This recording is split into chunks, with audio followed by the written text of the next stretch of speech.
morning, good people. Welcome back to A Moment on Mondays with your girl, your sister. I'm your friend and personal growth coach, Stephanie R. Strong. And this morning, I'd like to speak to you about what is your life metaphor. Listen, I'm always reminded of the lens in which we see ourselves, and the lens in which we see the world around us, and the lens in which we see ourselves in relationship with other people.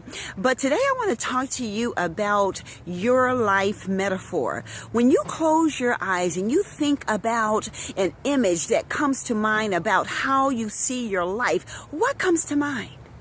I am not going to give you a bunch of suggestions. I want you to really think about what image comes to your mind when you think about how you see life. And whatever that image is, chances are you filter everything through that image, which brings me to the way that you perceive yourself, self-perception.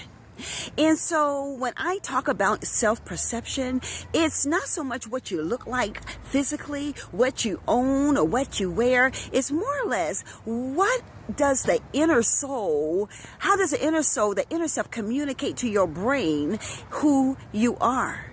And so with so many things that people like you and me are faced with day to day, just trying to get through some of the constraints that we're working with and some of the freedom that we're able to have, we find ourselves a lot of times pushing against some conversations in our mind that keep us from really experiencing the personal success that we really could have. So my question to you is, what is your life metaphor?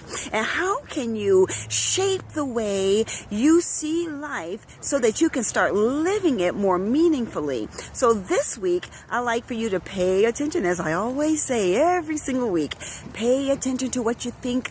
Pay attention to what you hear. Pay attention to what you do. Pay attention to what you respond and react to, but most importantly, ask yourself some very hard questions.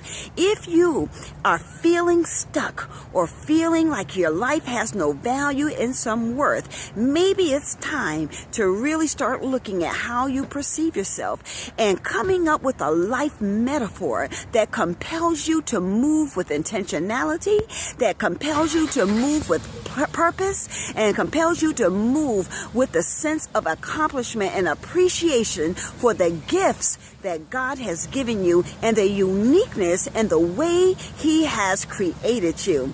Well, that's all that I have for you today. I look forward to seeing you on next Monday. Make sure you come check me out at presencewithpurpose.net, and don't forget to pick up a copy of my book, When Tulips Bloom, a personal guide for blossoming through the difficult seasons of life. I will see you on next Monday, but until then, make this your best day ever.